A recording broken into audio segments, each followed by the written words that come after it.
Authorities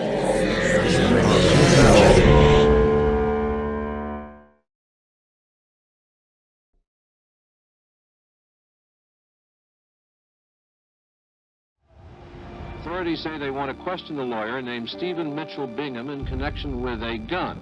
Bingham apparently was the only person to visit George Jackson, a militant black who was shot dead yesterday while trying to break out of San Quentin. 3 white guards and 2 white inmates were killed. Their throats slit. The warden's investigators suspect Stephen Bingham. A Double Life. So this doc looks into the oppressiveness of the prison system with a focus on Bingham's time on the run after being accused of assisting with the prison break attempt.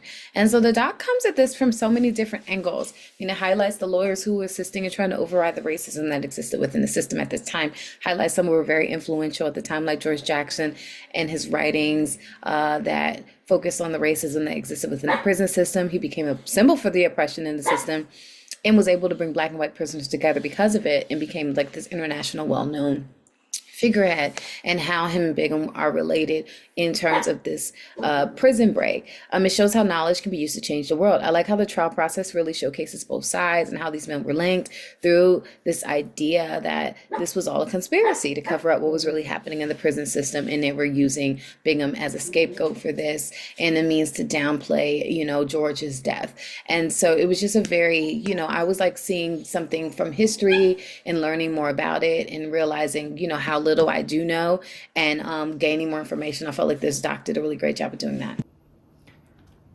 A Double Life, the Stephen Bingham story. I had not even heard about any of this. Stephen Bingham and what happened with George Jackson and the gun, the time period in this, it just wasn't something that I was aware of. So the film in and of itself was really educational about what went down.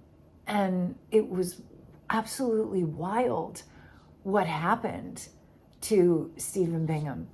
What I think the filmmakers did, they excelled at, was really nice cinematography, great use of past footage and news footage to really help you understand what that time period was like, what was going on, what was happening with the Black Panthers and everything. So I thought that that was really smart and very, very cool.